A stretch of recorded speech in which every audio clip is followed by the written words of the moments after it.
sekait dengan penggunaan bahasa yang baik dan benar, teman-teman ya. Sekali lagi, sekait dengan penggunaan bahasa yang baik dan benar. Karena kita sebagai seorang masyarakat akademis harus mampu berbicara, berbahasa, menulis dengan bahasa yang baik dan benar. Apa itu bahasa yang baik dan benar? Nah, kita harus mendefinisikannya ya. Karena apa? Karena kalau kita tidak mendasarkan diskusi pada definisi yang ajak, teman-teman, nanti definisinya akan kemana-mana. Oke. Namun sebelum saya berbicara mengenai apa definisi, ketika saya membaca respons Anda, ada yang menjawab bahwa bahasa yang baik dan benar adalah bahasa yang sesuai dengan apa Kamus Besar Bahasa Indonesia. Kemudian ada yang menjawabnya itu, ada yang merespons bahasa yang baku, bahasa yang formal, bahasa yang sesuai dengan apa kaidah gitu ya. Oke, nggak ada yang salah, tetapi harus dikuatkan oleh saya ya, harus ditambahkan sedikit oleh saya. Karena ketika kita berbicara mengenai bahasa yang baik dan benar, teman-teman, memang kita harus sesuai dengan KBBI ketika berbicara ya. Memang juga saya sepakat ketika kita berbahasa yang baik dan benar harus mengikuti kaidah-kaidah yang ada. Atau harus menggunakan ejaan. Betul, saya sepakat. Harus juga menggunakan bahasa yang formal. Iya, saya sepakat. Tetapi harus melihat situasinya, teman-teman. Sekali lagi ya, harus melihat situasinya atau konteks.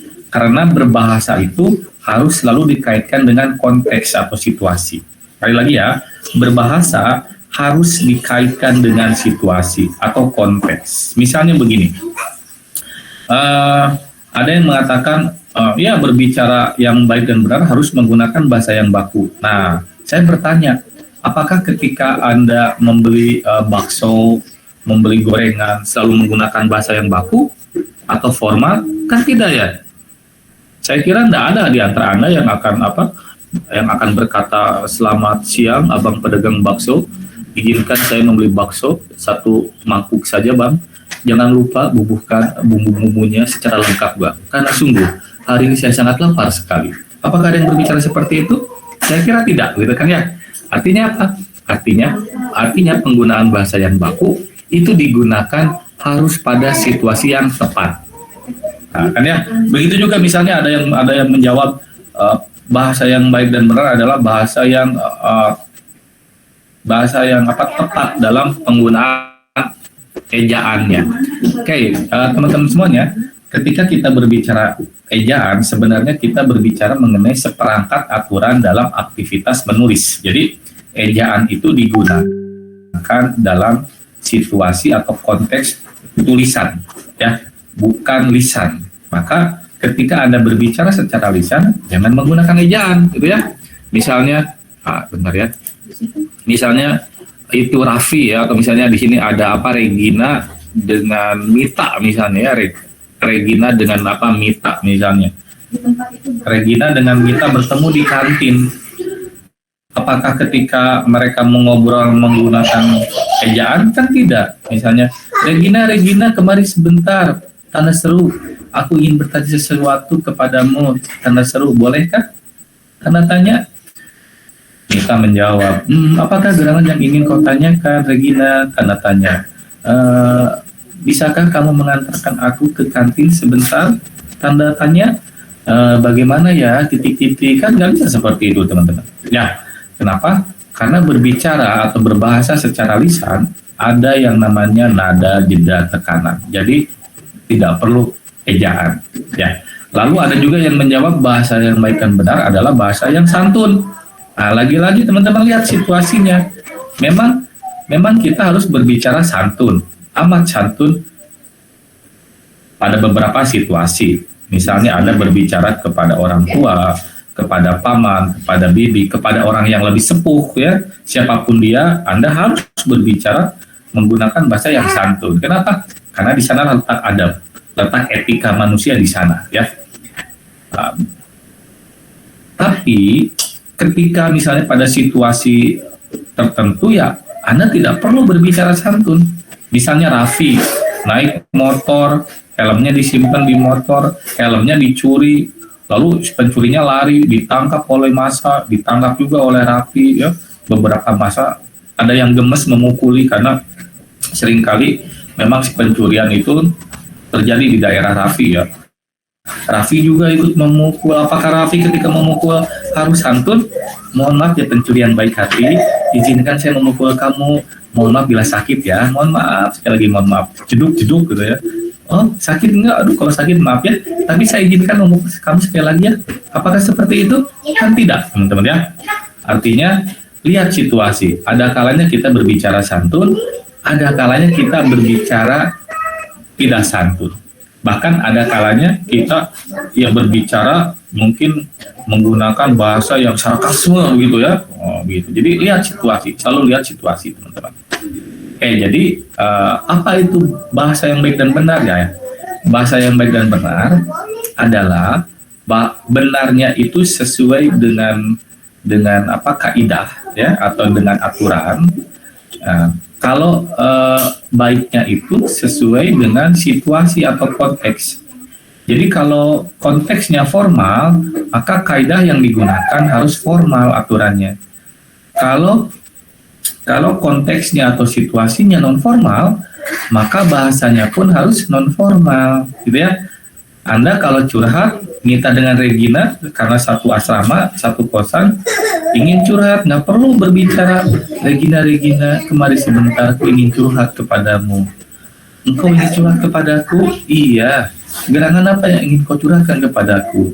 Curhatkanmu adalah sebagai berikut titik 2. Nah, perlu seperti itu, teman-teman. Biasa saja. Gini, gua mau curhat atau apaan? Gini ya. Sebenarnya gua sedih banget tau gak sih, wow. Kenapa sedih? Ya, karena itu curhat biasa, teman-teman ya. Begitu juga Anda ketika bertemu dengan saya, karena yang pertama saya lebih sepuh dibandingkan Anda, bukan tua ya, sepuh lah ya, mohon maaf, lebih matang dibandingkan Anda, saya juga belum sepuh, belum tua ya, lebih dewasa dibandingkan Anda, lebih matang dibandingkan Anda, gitu ya, apalagi saya guru Anda gitu dalam ilmu bahasa Indonesia, memang adabnya, etikanya Anda harus berbicara santun sopan kepada saya. Kalau bertemu dengan saya, Bapak Reka, selamat pagi Pak, pagi. Bapak mau ngajar apa ya? Iya, baik Pak ya, semangat Pak, sama-sama. Itu santun ya, jangan sampai Bro Reka, kemana bro? Lu ngajar bro hari ini bro? Buset, gila lu bro, semangat aja ngajarnya bro. Ya udah bro, selamat ngajar deh bro, hati-hati di jalan ya. Itu kan bahasa ya tidak tepat ya. Atau masih juga ada beberapa mahasiswa yang ketika berbicara dengan saya seperti ini. Bapak, aku ingin bertanya kepada Bapak, Pak, aku itu kan Pak begini Pak ya aku. Ada beberapa bahasa yang menggunakan kata aku. Aku itu sebenarnya secara tingkatan bahasa tidak sopan atau tidak santun digunakan kepada orang yang usianya lebih dibandingkan kita, atau usianya itu lebih sepuh, lebih dewasa, atau yang harus dihormati oleh kita. Penggunaan kata ganti aku itu secara tingkatan bahasa merupakan kata ganti yang tidak santun. Yang satunya apa? Saya, teman-teman. Saya itu kan diambil dari kata sahaya ya, hamba sahaya. Artinya ada upaya untuk merendahkan hati. Saya Pak ingin bertanya kepada Bapak, jangan. Aku ingin bertanya kepada Bapak, atau Pak, aku ingin bertanya kepada engkau Pak. Oh, apalagi itu ya. Jadi saya ya. Kalau Anda berbicara dengan rekan sejawat, seusia, seangkatan, silakan bicara aku. Bro, aku ingin ngomong sama lu bro. Apaan? Gini loh bro, Pak. Silakan teman-teman. Tapi kalau kepada dosen Anda, kepada siapapun yang lebih usianya dibandingkan Anda, gunakan kata ganti saya. Oke? Nah, itu untuk menunjukkan kerendah hatian kita. Oke ya. Oke, itu berbicara bahasa yang baik dan benar. Jadi sekali lagi lihat situasi ketika berbicara. Situasi itu kepada siapa kita berbicara, dalam rangka apa, dalam situasi apa, di mana ruangannya, menggunakan media apa, ya. Misalnya kemarin ada yang curhat kepada saya, Pak, saya sedang bertengkar dengan teman saya, Pak. Saya ingin sekali segera baikan dengan apa dia, Pak. Bapak memberikan saran apa kepada saya? Saya memberikan saran yang pertama, kalau Anda ingin menyelesaikan sebuah masalah, maka alangkah lebih baiknya Anda menemui langsung teman Anda. Berbicaralah ala manusia normal, artinya bertatap wajah, bersih tatap ya. Matanya saling bersirobok satu dengan yang lainnya. Sehingga ia bisa melihat mimik wajah Anda juga bisa melihat mimik wajah dia. Ketika Anda meminta maaf, Anda menyesal, ya dia bisa melihat mimik wajah sesal dari wajah Anda. Begitu juga ketika dia mengatakan memaafkan Anda, maka Anda bisa melihat betapa dia tulus memaafkan Anda. Ya, jangan sekali-kali menyelesaikan masalah via WhatsApp. Kenapa? Karena bukannya masalah diselesaikan, malah muncul masalah baru nanti. Melalui telepon juga sama. Jadi alangkah lebih baiknya kalau ingin menyelesaikan masalah, temui secara langsung. Ya, saya memberikan masukan seperti itu. Andai bisa, tapi memang kalau misalnya jarak yang amat jauh, ya Anda silakan melalui via telepon atau melalui suara atau secara lisan, silakan. Tetapi kalau dimungkinkan bertemu secara langsung, maka temui secara langsung. Itu akan lebih baik. Begitu ya teman-teman ya. Jadi sekali lagi lihat situasi ya. Lihat situasi ketika Anda sedang berkomunikasi. Atau dalam garis besarnya lihat konteks ketika sedang berkomunikasi. Konteks itu ada banyak. Kepada siapa Anda berbicara, di mana Anda berbicara, menggunakan media apa, pada momen apa, gitu kan ya. Kemudian di ruangannya seperti apa. Wah, itu akan sangat mempengaruhi gaya berbahasa Anda. Karena orang yang piawai berkomunikasi adalah orang-orang yang pintar menempatkan diri. Kapan saatnya dia menggunakan gaya bahasa A, kapan saatnya dia menggunakan gaya bahasa B, ya. Oke. Begitu teman-teman, sekait dengan ada yang baru masuk ya, Fadilah. Oke. Begitu sekait dengan bahasa yang baik dan benar. Semoga Anda bisa memahaminya ya. Lalu ada juga yang bertanya sekait penggunaan kata di yang disatukan dengan di yang dipisahkan. Nah, simpelnya begini teman-teman. Saya ngebut saja ya. Simpelnya begini. Penggunaan kata di yang disatukan artinya di itu berfungsi sebagai imbuhan. Ya, imbuhan. Tapi kalau penggunaan kata di yang dipisahkan artinya di itu posisinya sebagai kata depan atau kata tugas gitu ya. Itu dia yang dipisahkan. Nah, misalnya begini, dipukul.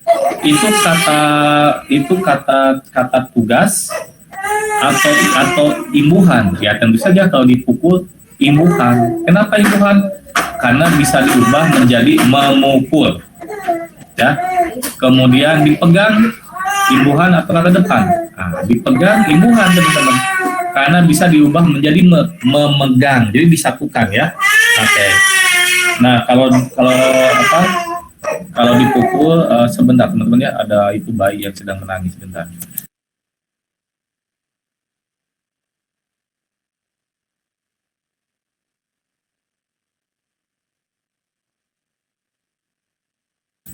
Oke, lanjutkan ya. Oke, jadi kalau di yang disatukan itu posisinya sebagai imbuhan. Biasanya bisa diubah menjadi teman-teman. Dipukul, memukul, imbuhan. Ditendang, menendang, imbuhan. Diterima, menerima, imbuhan. Dipeluk, memeluk, imbuhan. Ya. Didiamkan, mendiamkan, itu imbuhan. Jadi disatukan kalau imbuhan. Tapi kalau kata depan itu kecenderungannya tidak bisa diubah menjadi Nah, misalnya bagaimana di sekolah, menyekolah. Bisa tidak? Tidak, teman-teman. Pisahkan. Tapi kalau disekolahkan, menyekolahkan, disatukan ya. Itu imbuhan tuh. Kalau disekolahkan. Tapi kalau di sekolah, menyekolah itu bukan imbuhan, tapi kata depan, dipisahkan. Di kampus, mengampus tidak bisa, dipisahkan. Oke ya. Di utara, mengutara, dipisahkan. Oke ya, teman-teman ya. Di rumah, merumah, dipisahkan. Karena tidak ada bentukan kata merumah. Yang ada dirumahkan, merumahkan. Nah, itu disatukan. Ya. Kemudian di sekolah, menyekolah tidak bisa. Tapi kalau disekolahkan, menyekolahkan, nah, itu imbuhan. Tapi kalau di sekolah, kata depan. Di antara mengantara tidak bisa. Artinya penulisan di antara dipisahkan. Misalnya di antaranya berarti di spasi antaranya. Lalu yang lainnya misalnya apalagi ya di mana memana dipisahkan ya. Penulisan kata di mana dipisahkan. Di mana rumahmu? Rumahku di anu. Oke, itu saya menjawab pertanyaan Anda ya, yang bagi saya cukup penting untuk dijelaskan dalam ruang virtual ini, teman-teman. Nah, sekarang kita berbicara mengenai istilah dan definisi, teman-teman. Ketika kita berbicara istilah, Anda kan sudah membacanya ya. Misalnya nih ya, nih. Apa itu istilah? Istilah adalah kata atau frasa yang dipakai sebagai nama atau lambang yang dengan cermat mengungkapkan makna konsep, proses, keadaan atau sifat yang khas dalam bidang ipteks, teknologi, dan seni ya. Ipteks, jadi bukan iptek. Ipteks, ilmu, pengetahuan, teknologi, dan seni. Ada S-nya ya. Bukan iptek, tapi ipteks diakronimkan. Oke. Istilah itu sumbernya itu berasal dari istilah Nusantara dan istilah asing. Oke lah, saya simpulkan begini saja ya teman-teman ya. Saya nggak akan membaca lagi karena Anda sudah membaca. Jadi begini, bahasa teman-teman itu harus berkembang, harus tumbuh. Kenapa? Karena kalau bahasa tidak tumbuh dan tidak berkembang, maka bahasa itu stagnan. Kalau bahasa stagnan, maka bahasa bisa mati. Nah, kalau bahasa mati, maka matilah kekayaan bahasa itu. Mati lagu-lagunya, kemudian mati kearifan-kearifan lokalnya, mati nasihat-nasihatnya, gitu ya. Maka sekali lagi bahasa harus tumbuh dan berkembang. Bahasa Indonesia itu tentu saja akan selalu diupayakan untuk ditumbuhkan dan dikembangkan. Salah satunya apa? Salah satunya adalah ya Anda sekarang sedang mengikuti mata kuliah bahasa Indonesia. Artinya apa? Artinya Anda sekarang sedang berada dalam situasi agar bahasa ini tetap tumbuh dan berkembang. Namun demikian, tentu saja ada bahasa-bahasa yang dikhawatirkan akan mati atau akan stagnan kondisinya atau sedang sekarat. Di antaranya adalah bahasa-bahasa daerah yang ada di Indonesia. Ada beberapa bahasa daerah di Indonesia yang kondisinya sudah mengkhawatirkan. Kenapa? Karena sudah tidak mungkin lagi untuk ditumbuhkan dan untuk dikembangkan karena penuturnya makin sedikit ya, kemudian yang menguasainya juga makin berkurang, lalu jarang juga digunakan sebagai bahasa komunikasi sehari-hari.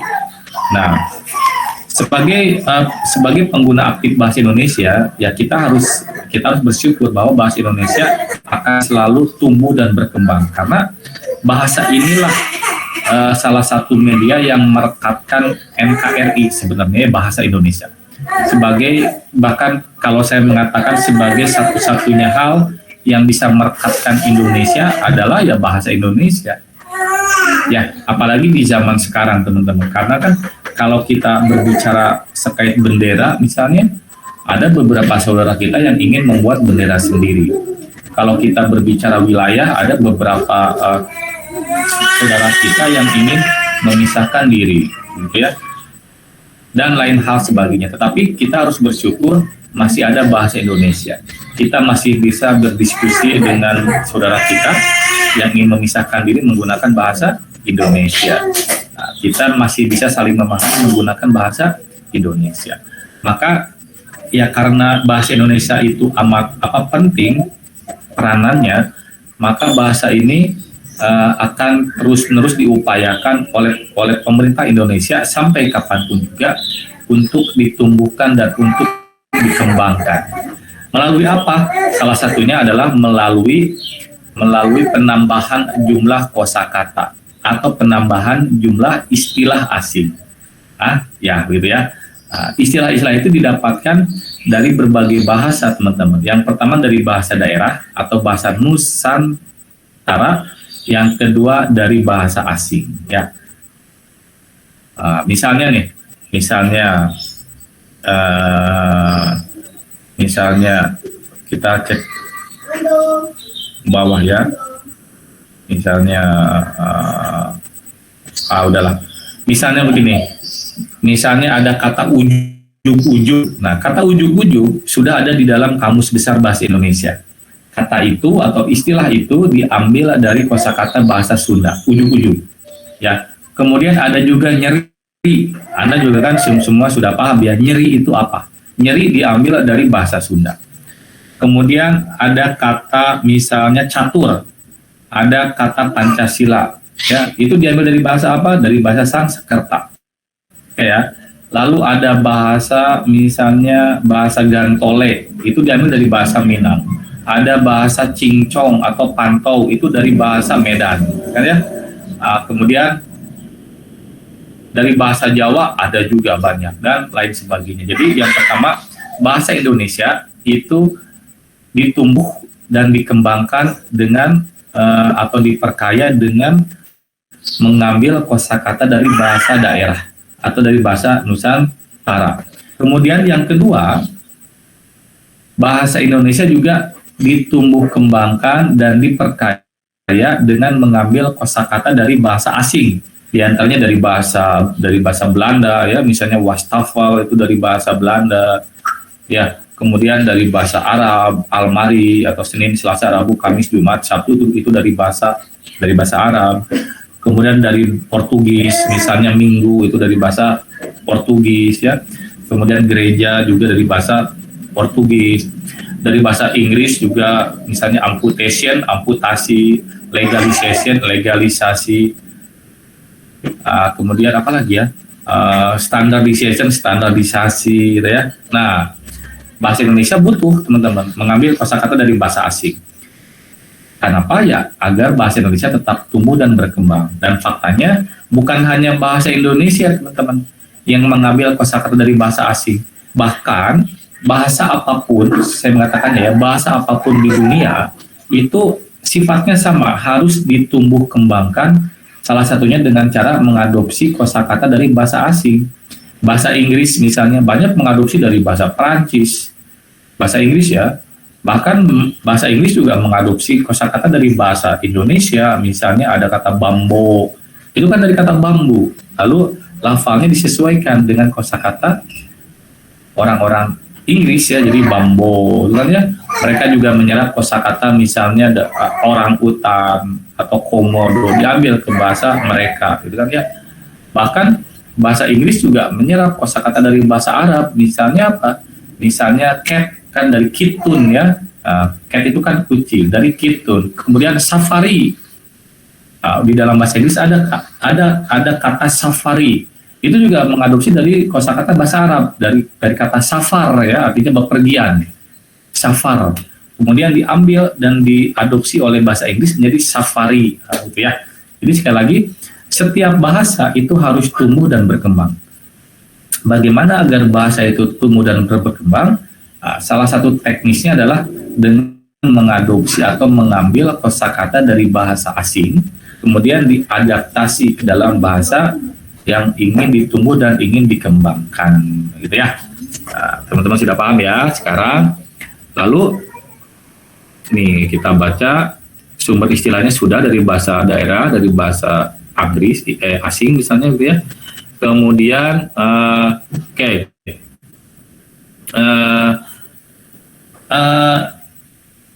ada apa tiga teknis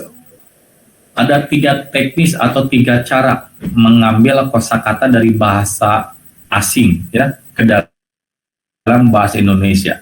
Kita berbicara bahasa asing. Yang pertama itu ada yang melalui proses diterjemahkan ya, diterjemahkan. Yang kedua diserap, dan diterjemahkan.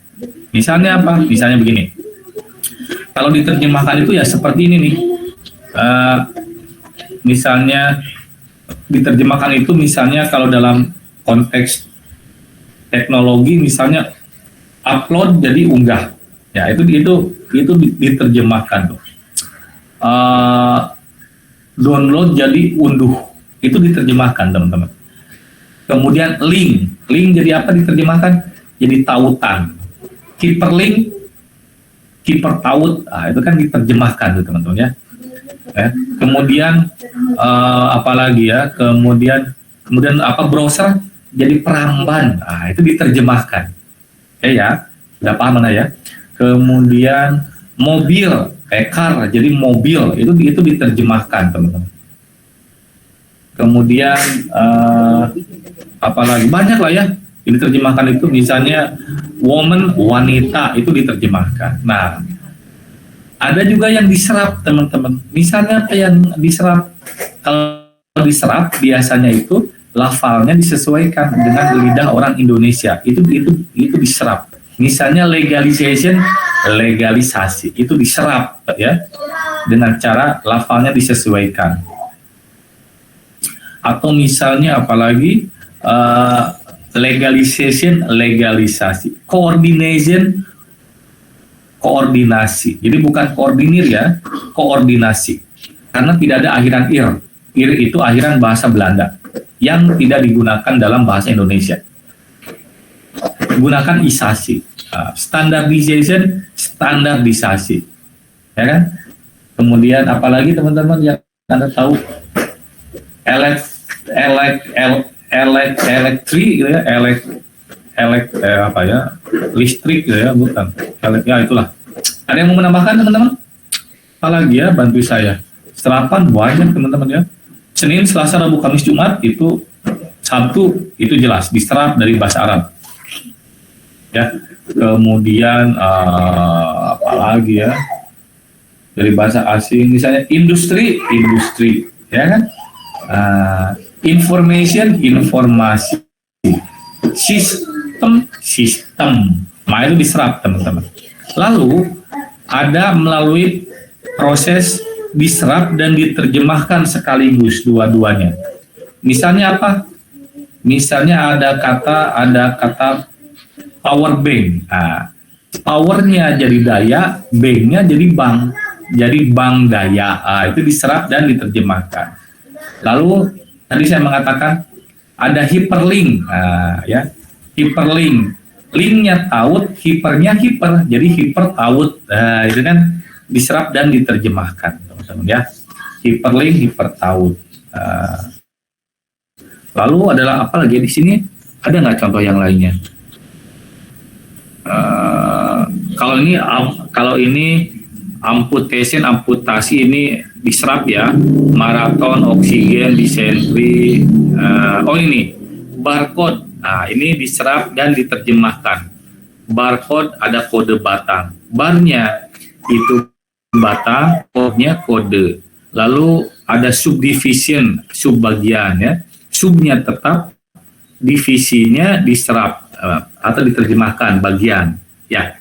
Nah, ini diterjemahkan dan diserap sekaligus teman-teman. Namun demikian teman-teman, ada beberapa kosakata yang dibutuhkan untuk digunakan dalam bahasa Indonesia, tetapi belum diterjemahkan dan belum diserap teman-teman. Misalnya reshuffle dan shuttlecock. Nah, ini kosakata ini atau istilah ini belum ada serapan maupun belum diterjemahkan dalam bahasa Indonesia. Tapi kita butuh meminjam kosakata ini. Maka kosakata ini boleh ditulis, tetapi dengan catatan harus dimiringkan, teman-teman. Sekali lagi harus dimiringkan. Kenapa dimiringkan? Karena baik serapan maupun terjemahannya dalam bahasa Indonesia belum ada. Nah, maka di forum diskusi ada apa yang bertanya, apakah semua kosakata asing itu harus dimiringkan? Maka saya menjawab, kalau Anda mau menuliskan kosakata asing, tetapi sudah ada dalam bahasa Indonesia terjemahan atau serapannya, maka lebih baik gunakan terjemahan atau serapannya. Kecuali kosakata asing memang belum diserap maupun belum diterjemahkan. Nah, itulah yang harus dimiringkan oleh Anda. Misalnya ya ini dia, reshuffle dan shuttlecock itu belum ada terjemahan maupun belum ada serapannya, gitu ya. Sedangkan yang lainnya upayakan usahakan dalam tulisan ilmiah ataupun dalam konteks bicara ilmiah, upayakan gunakan bahasa asing dengan lebih dulu melihat apakah ada terjemahannya, apakah ada serapannya. Ya, kemudian sampai sini Anda bisa paham mengenai istilah. Oke, sampai sini ada yang mau didiskusikan teman-teman?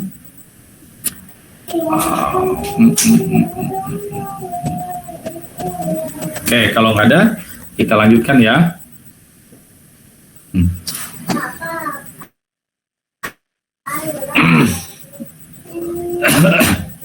Oke, kalau begitu kita lanjutkan. Nah, yang jadi masalah adalah teman-teman,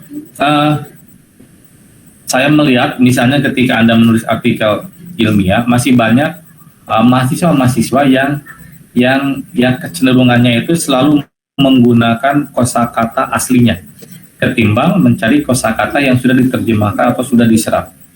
Sederhananya begini, ada mahasiswa yang menulis kata komputer dengan C, komputer ya. Lalu ada yang menulis misalnya sistem dengan Y, sistem. Padahal kan sudah diterjemahkan. Bahkan kita sudah lazim mengetahui kata komputer itu masih kosakata asing. Kata sistem menggunakan Y itu juga masih menggunakan kosakata asing. Ice kream misalnya kan udah ada kan ya, es krim padahal ya bukan ice kream teman-teman ya. Atau jangan juga menggunakan tailor misalnya ya. Gunakan saja penjahit. Nah ya. Nah, itu. Jadi masih banyak mahasiswa yang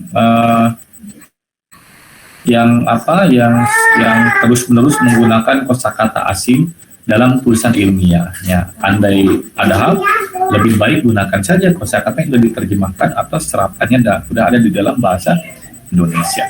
Itu lebih baik tentu saja ya.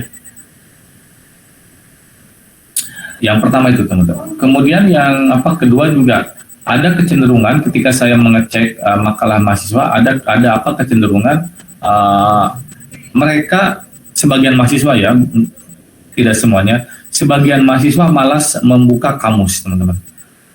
Padahal yang namanya kamus itu merupakan salah satu senjata gitu ya agar kita bisa mencari mana kosakata yang sudah diindonesiakan atau sudah diserap atau sudah diterjemahkan ke dalam bahasa Indonesia, mana kosakata yang belum diserap dan belum diterjemahkan ke dalam bahasa Indonesia. Nah, itu kamus senjatanya.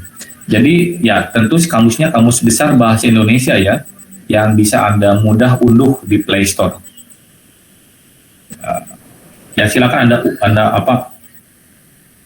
unduh KBBI di Play Store, itu ukurannya kecil kok ya. Tidak sampai gigabyte, hanya berapa puluh mega, saya kira kecil. Silakan Anda unduh KBBI di Play Store. Nah, ketika Anda mau mengidentifikasi apakah kosakata ini kosakata yang sudah diterjemahkan atau sudah diserap ke dalam bahasa Indonesia atau belum, ya silakan cek di KBBI. Kalau di KBBI ada kosakata itu, artinya kosakata itu silakan digunakan tanpa dimiringkan. Tetapi bila di KBBI Anda tidak menemukan kosakata itu, silakan Anda meminjam kosakata itu, kemudian dimiringkan penulisannya. Misalnya ada yang bertanya kepada saya, Pak, kalau gadget itu gawai apa ya? Saya selalu mengatakan silakan cek di KBBI. Ketika dicek, nyatanya di KBBI gawai ada, gadget pun ada. Oh, artinya gadget sudah diambil atau sudah diindonesiakan kosakata itu, atau sudah dinaturalisasi lah kira-kira begitu ya. Jadi Anda sebenarnya bisa menulis kata gadget di artikel ilmiah itu tanpa dimiringkan kalau memang ada di KBBI ya. Dan Anda juga bisa memilih opsi lain untuk mengganti kata gadget dengan kata gawai. Ya, misalnya Pak, bagaimana kalau dengan laptop? Silakan cek di KBBI ada tidak laptop. Kalau misalnya tidak ada ya Anda boleh meminjam tapi dimiringkan. Tapi kalau ada ya silakan pinjam tanpa dimiringkan.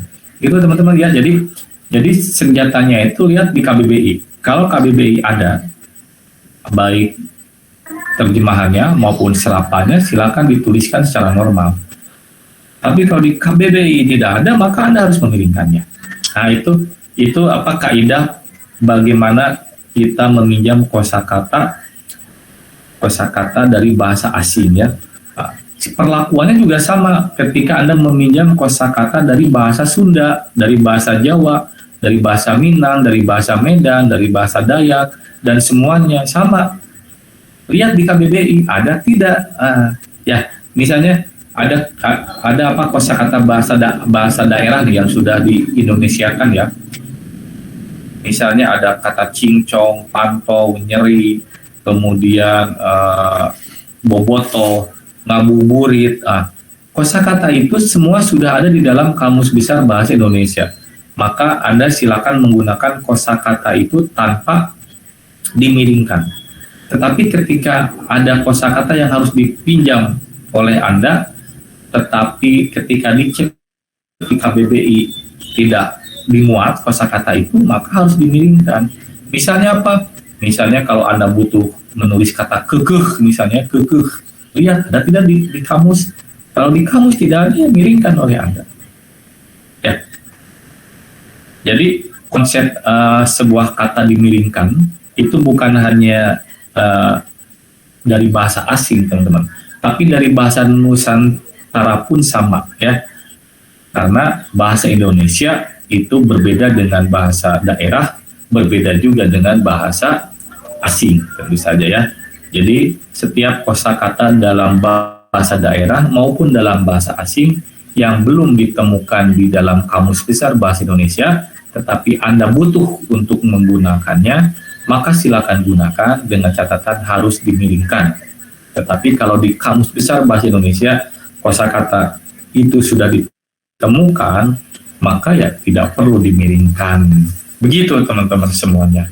Ya, mudah-mudahan Anda semuanya paham terkait dengan proses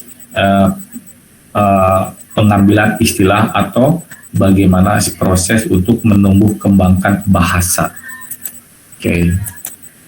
Izinkan. Oke. Ada berdiskusikan lagi teman-teman semuanya? Ya, kalau ini jelas ya teman-teman ya. Jadi yang namanya istilah itu bisa mengambil dari nomina, verba, adjektiva, numeralia gitu ya. Tentu saja tidak perlu saya terangkan. Jadi bahasa Indonesia bisa mengadopsi kosakata dari bahasa asing maupun dari bahasa daerah, bukan hanya dari nominalnya saja, tapi dari segi adjektivanya juga tentu bisa ya, verbanya, numeralia dan yang lain sebagainya. Kemudian ya ada aspek semantik peristilahan. Istilah baru dapat dibentuk lewat penyempitan dan perluasan makna kata yang lazim dan yang tidak lazim. Artinya kata itu dikurangi atau ditambah jangkauan maknanya sehingga penerapannya menjadi lebih sempit atau lebih luas. Misalnya nih, sempit ya. Misalnya kata gaya yang memiliki makna kekuatan dipersempit maknanya menjadi dorongan atau tarikan yang menggerakkan benda bebas dan menjadi istilah baru untuk padanan istilah Inggris force. Nah, jadi gaya itu diambil dari force. Bedanya kalau force itu maknanya luas, kalau gaya itu dipersempit maknanya menjadi dorongan atau tarikan. Kemudian ada juga kata yang diperluas, misalnya apa? Misalnya canggih. Jadi kata canggih itu dulu itu maknanya itu bawel ya atau cerewet. Misalnya kamu itu mulutnya canggih banget dulu. Diambil dari kosakata bahasa daerah. Canggih itu dulu maknanya bawel. Tapi sekarang yang namanya canggih itu maknanya jadi meluas menjadi tidak sederhana, yaitu kata canggih. Kemudian jenis dan syarat definisi. Pendefinisian adalah pernyataan tentang ruang lingkup ciri-ciri suatu konsep yang menjadi pokok bicara. Ya, jadi ketika Anda diskusi terkait dengan sesuatu hal, Anda harus bertolak dari definisi sebagai seorang akademis. Misalnya begini, ketika kita berbicara bahasa, kan kalau kita diskusi mengenai bahasa biasanya cakupan diskusinya itu akan meluas teman-teman. Ada yang mengatakan bahasa tubuh, ada yang mengatakan bahasa Morse, ada yang mengatakan bahasa tulis gitu ya. karena pokoknya bahasanya itu sudah amat meluas, maka sesungguhnya ketika kita diskusi mengenai bahasa, kita harus lihat definisinya. Bahasa itu apa sih? Nah, kalau di Kamus Besar Bahasa Indonesia, definisi bahasa itu adalah, saya bacakan saja ya, nih sekilas ya, agar teman-teman paham.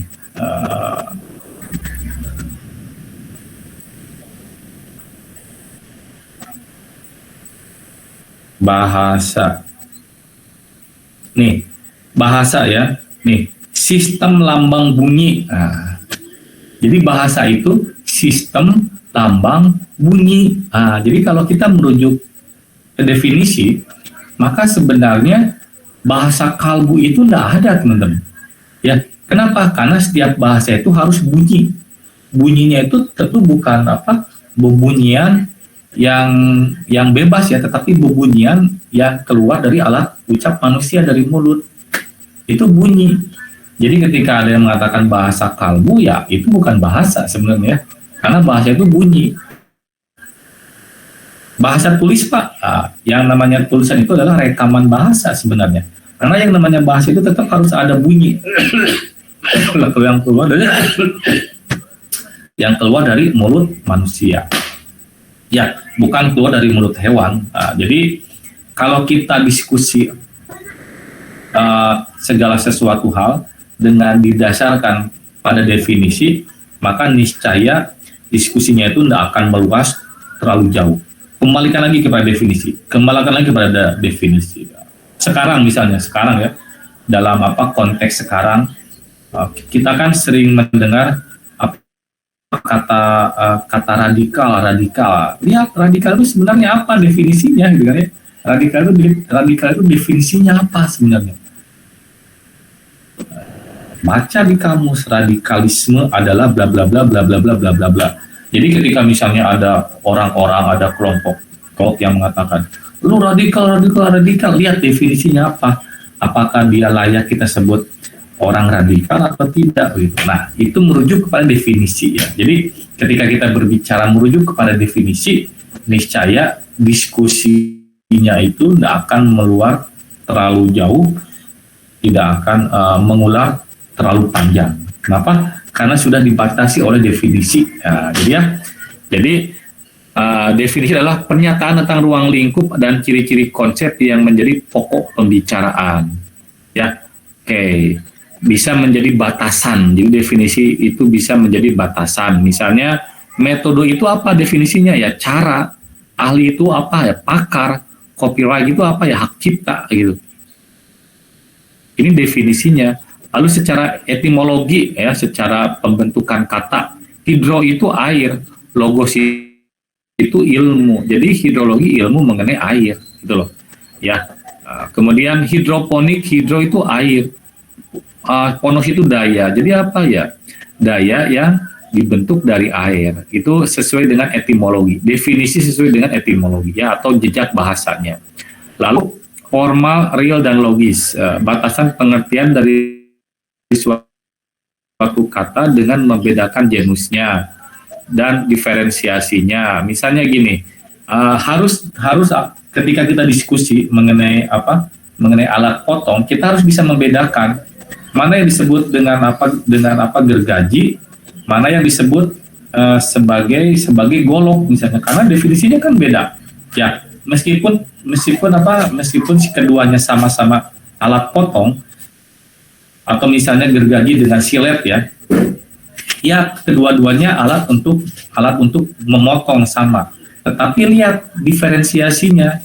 Kalau gergaji itu dari lembaran baja tipis dengan adanya baris gerigi pada salah satu atau kedua sisinya, sedangkan silet itu kelasnya sama, alat potong, tetapi dari lembaran baja tipis sama, tetapi tanpa ada gergaji, kemudian penggunaannya juga tentu berbeda dengan gergaji gitu ya. Sehingga ada sebuah kisah teman-teman ya, antara percakapan gergaji dengan silet ini ya, kisahnya itu. Jadi suatu hari ada sebuah gergaji yang menyombongkan diri kepada silet. Si gergaji itu berkata seperti ini, akulah alat potong yang amat kuat, yang amat besar, sehingga aku bisa memotong batang pohon dengan begitu cepatnya. Nggak seperti kamu silet, kamu itu sudah kecil, ringkih, gampang potong lagi. Kamu itu tidak ada gunanya sama sekali, gitu ya. Namun demikian, silet menjawab, lah, gitu kan. Semua benda itu ada fungsi dan tugasnya masing-masing. Anda gergaji tentu bisa memotong pepohonan yang begitu besar, yang begitu kuat. Tetapi saya kira Anda nggak akan bisa digunakan untuk memotong kumis, jenggot dengan brewok ya. Nah, hanya saya yang bisa memotong kumis, jenggot, brewok tuanku. Sedangkan kamu yang nggak akan mungkin bisa. Artinya apa? Artinya sebenarnya setiap orang, setiap benda itu memiliki tugas pokok dan fungsinya masing-masing. Ya gergaji memang kuat, ya bisa memotong batang pohon, tetapi sebuah gergaji nggak mungkin bisa digunakan untuk memotong kumis, memotong janggut, atau memotong jambang orang ya. Tetapi silet, betapapun silet nampak lemah, tentu ya nggak akan bisa digunakan untuk memotong batang pohon ya. Kapan selesainya tuh batang pohon? Kalau dipotong dengan silet, wah bisa bertahun-tahun lamanya ya.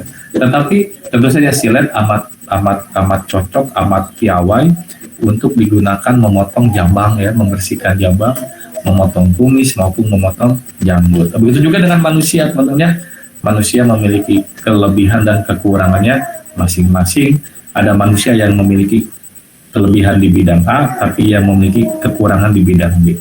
Tapi tentu ada manusia lain yang memiliki kelebihan di bidang B, yang memiliki kekurangan di bidang A. Ya, jadi jangan sama-sama saling merendahkan. Karena betapapun kita melihat ada orang lain yang menurut bayangan kita dia jauh lebih rendah dibandingkan kita, jangan salah, siapa tahu ia lebih sabar dibandingkan kita, ia lebih sopan dibandingkan kita gitu ya. Jadi mulai dari sekarang saya ingin karena zaman sekarang banyak sekali orang-orang yang dari tutur katanya itu sombong sekali, luar biasa ya. Dia masih belum bisa memahami bahwa setiap orang itu memiliki kelebihan masing-masing ya. Oke teman-teman, itu barangkali yang bisa saya utarakan pada pertemuan yang pertama ini. Sebenarnya konsepnya teman-teman, Anda membaca materi, nanti kita diskusikan di dalam ruang virtual ini. Barangkali ada yang mau bertanya ya, diskusi gitu. Karena saya hanya merangkum saja materi, saya tidak akan membacakan satu kata lagi. Karena saya berpikiran Anda sudah membaca materi, Anda sudah mencoba memahaminya, maka yuk kita diskusi di ruang virtual. Ya, jadi sebelum kita bertemu di ruang virtual, saya berharap Anda baca dulu materi. Barangkali ada yang ditanyakan, ya silakan ditanyakan. Ada yang ditanyakan teman-teman semuanya? Atau sudah tidak ada, saya menghentikan presentasinya. Mudah-mudahan ada hal yang bisa diambil pada kesempatan kali ini ya. Silakan. Siapa nih? Farhan ya? Farhan, silakan. Farhan izin bertanya Pak, terkait pergunaan bahasa Indonesia yang disesuaikan dengan kondisinya. Mungkin ketika Farhan bicara dengan Bapak, ketika dengan dosen, itu lebih baik Farhan menggunakan nama seperti sekarang Farhan gitu, nyebut nama sendiri, atau menggunakan kata saya, atau itu sama aja tingkatannya, kesopan santunannya? Oh ya. Oke, sebentar ya. Terima kasih Farhan. Pertanyaannya sambil saya memotret Anda ya. Oke, Anda bisa menyebutkan nama Anda atau Anda bisa menyebutkan saya. Kedua-duanya masih dalam kategori santun. Karena toh nama itu kan sebenarnya sebentar ya.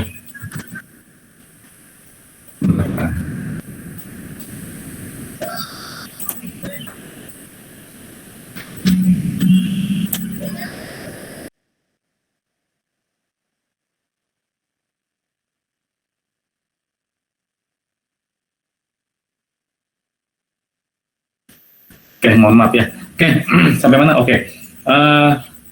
Anda bisa menggunakan kata saya atau Anda bisa menyebut nama Anda. Misalnya, Bapak Reka, mohon maaf, Farhan boleh bertanya nggak? Oh silakan Farhan gitu kan ya. Karena setiap orang memiliki nama dan nama itu tentu harus diperkenalkan kepada orang lain ya. Anda harus memperkenalkan nama Anda kepada orang lain.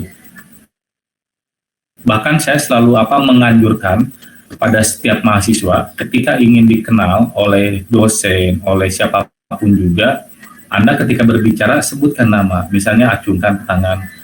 Selamat siang, perkenalkan nama saya Farhan, saya mau bertanya. Jadi setahu Farhan, ini itu definisinya mengenai ini, tetapi kok Farhan berpikir itu silakan teman-teman. Itu masih dalam kategori santun. Orang tua Anda memberikan Anda nama, dan tentu saja pemberian nama itu adalah nama yang terbaik. Saya kira nggak ada orang tua yang memberikan nama yang buruk kepada anak-anaknya.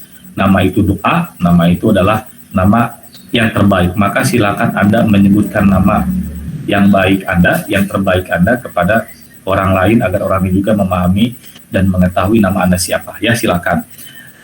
Yang tidak santun itu kategorinya kata ganti itu misalnya kata aku. Ya, aku, kemudian gua, gue, kan. Misalnya lagi kalau dalam bahasa Sunda aing, uing ya. Tidak sopan ketika situasinya diucapkan kepada orang yang lebih sepuh ya. Lihat teman-teman lihat situasinya ya. Saya mengatakan tidak sopan ketika diucapkan kepada orang yang lebih sepuh atau orang yang belum dikenal sama sekali. Saya misalnya duduk dengan orang yang belum pernah saya ajak ngobrol, belum pernah saya lihat sebelumnya. Saya berkata, lu ngapain di sini? Wah kan, lu ngapain? Nggak bisa jadi adu jotos nanti kan ya. Mohon maaf, boleh saya bertanya, kenapa Anda di sini? Oh iya, nah gitu kan ya. Jadi berbicaralah yang satu. Namun demikian dalam ilmu komunikasi ada kaidah seperti ini teman-teman ya. Semakin ada dua orang yang bahasanya berjarak, maka secara emosi dua orang itu jauh. Tetapi semakin bahasanya tidak berjarak, maka semakin emosinya itu semakin dekat. Mohon maaf ini ya, misalnya jangan diikuti. Ketika saya melihat ada dua anak, ada dua mahasiswa, bahasanya itu kasar. Semakin kasar dalam ilmu komunikasi, sebenarnya semakin santun ya, semakin dekat mereka, semakin bersahabat mereka. Apalagi ketika nggak ada yang marah, misalnya lu mau apa jajan ya? Traktir gua dong. Gila lu. Kemarin lu minta gua neraktir, sekarang gua traktir lagi. Lu kapan traktir guanya? Anjir, lu parah lu. Tapi dua orang itu nggak marah, teman-teman. Artinya saya bisa menyimpulkan dua orang itu bersahabat.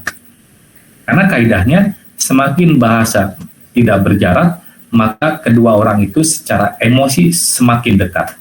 Tetapi ketika bahasanya semakin berjarak, maka kedua orang itu secara emosi itu jauh. Misalnya Farhan dengan Dewa, misalnya baru pertama kali bertemu kan nggak mungkin. Lu Dewa ya? Gila lu ngapain di sini Wak? Parah lu Wak.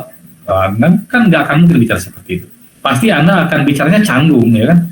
Selamat pagi, diem. Apalagi ketika ada orang lagi PDKT, kan ya antara laki-laki perempuan.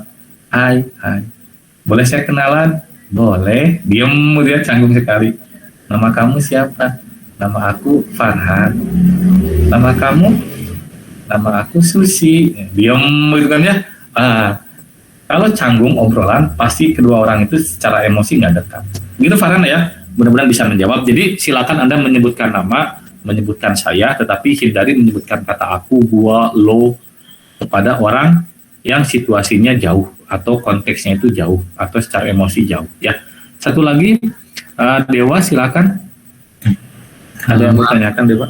Izin bertanya untuk penulisan kata miring, jika itu posisinya nama, semisal nama perusahaan tapi dalam bahasa Inggris atau ada bahasa Inggrisnya, menganut bahasa Inggris, apakah itu juga harus dituliskan miring atau kalau nama tidak perlu Pak?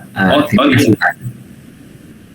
Oke Dewa, oke, nama asing tidak perlu dimiringkan ya. Misalnya ada ada orang Indonesia namanya Selamat ya, Selamat. Dia main ke Amerika, ada yang bertanya, "Hey, what is your name?"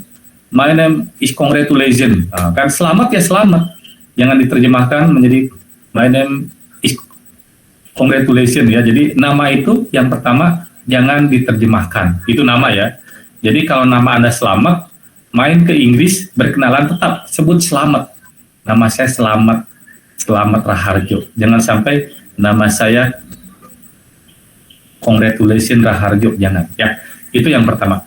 Kemudian nama asing itu jangan dimiringkan. Misalnya Pak izin atau misalnya Anda mengetik ya, esok hari saya akan magang di Microsoft. Itu jangan dimiringkan ya. Atau misalnya saya sedang bekerja di Holland Bakery, misalnya Holland Bakery, jangan dimiringkan. Karena nama itu kaitannya jangan dimiringkan ya. Nama Anda misalnya Michael Dudikoff misalnya ya, jangan dimiringkan. Atau nama Anda Justin Bieber, jangan dimiringkan ya. Pokoknya begitu. Silakan satu lagi Regina. Pak, maaf izin bertanya, kalau untuk istilah bahasa asing sama bahasa Nusantara yang dipakai di judul, apakah itu harus dimiringkan atau tidak? Ya harus teman-teman. Ya intinya selama kosakata atau istilah itu tidak ada di dalam Kamus Besar Bahasa Indonesia, maka penulisannya dalam tulisan ilmiah wajib, saya tulis bawah ya, wajib dimiringkan, baik di dalam judul, subjudul maupun dalam isi artikel itu, gitu ya. Terima kasih Regina. Satu lagi ada Kesaf, pertanyaan yang terakhir. Saya ingin bertanya Pak, kalau Badan Bahasa itu biasanya menambahkan kata-kata baru di KBBI itu bagaimana ya? Atau apa namanya? Bagaimana prosesnya gitu? Oh, ya. Kenapa dia menambahkan yang baru? Siap. Oke. Yang pertama gini, Badan Bahasa itu sering kali menemukan sebuah konsep, tapi istilahnya tidak ada. Misalnya gini, di Indonesia ada konsep ketika bulan Ramadan, orang-orang anak muda berkumpul menunggu waktu berbuka dengan melakukan hal-hal yang gadget atau hal-hal yang tidak penting. Ya, misalnya nonton balapan, kemudian ikut balap liar atau nongkrong-nongkrong sambil ngopi, sambil apapun lah ya. Nah, mereka mencari istilah untuk menjelaskan konsep itu di dalam bahasa Arab. Di Arab nggak ada konsep orang-orang berkumpul GJ nonton balap liar sambil nongkrong sambil ngopi menunggu waktu berbuka, nggak ada dalam konsep bahasa Arab. Dalam konsep bahasa Inggris juga nggak ada teman-teman istilah itu ya. Nah, yang ada itu di dalam bahasa Sunda namanya ngabuburit. Jadi diambillah kata ngabuburit kemudian dimasukkan ke dalam Kamus Besar Bahasa Indonesia. Itu yang pertama ya. Jadi bahasa Indonesia butuh untuk menjelaskan konsep itu ya. Yang pertama itu. Kemudian biasanya juga Badan Bahasa setiap tahun itu selalu menyelenggarakan Kongres Bahasa Indonesia. Nah, di kongres itu yang diundang itu banyak lapisan-lapisan masyarakat. Di antaranya adalah ahli bahasa, linguis, kemudian budayawan ya, kemudian sastrawan, kemudian masyarakat biasa juga diundang oleh Badan Bahasa, atau tokoh-tokoh itu diundang oleh Badan Bahasa untuk ikut Kongres Bahasa Indonesia. Nah, di kongres itulah mereka semua berdiskusi, mereka semua membicarakan hal-hal yang penting mengenai kasus-kasus bahasa Indonesia. Misalnya, nih bahasa Indonesia butuh untuk menjelaskan konsep ini atau butuh istilah untuk menjelaskan konsep ini. Silakan di dalam bahasa Minang, tokoh Minang silakan bicara, ada tidak misalnya? Atau silakan orang Medan, ada nggak di bahasa Medan untuk menjelaskan konsep itu? Nah, jadi mereka diminta sumbang sarannya, kemudian Badan Bahasa menampungnya, lalu didiskusikan kosakata apa yang memenuhi untuk menjelaskan atau untuk digunakan untuk menjelaskan sebuah konsep. Jadi sebenarnya Badan Bahasa itu sifatnya itu menampung, sebenarnya menampung aspirasi masyarakat. Nah, misalnya dulu ada di sebuah kongres didiskusikan antara sambal dengan sambalado, karena konsep sambal dengan sambalado itu beda katanya ya. Jadi harus ada definisi yang khusus antara sambal dengan sambalado katanya begitu. Karena orang Minang menganggap sambalado beda dengan sambal katanya gitu ya. Jadi kedua-duanya harus ada di dalam kamus dengan definisi yang berbeda juga. Nah, kira-kira itu teman-teman ya, semoga bisa menjelaskan dan bisa menenangkan Anda. Sudah pukul 8:20 di handphone saya, sudah lebih dari 10 menit saya berbicara. Terima kasih teman-teman sudah menyimak, terima kasih sudah bersabar juga teman-teman ya. Yang belum mandi silahkan untuk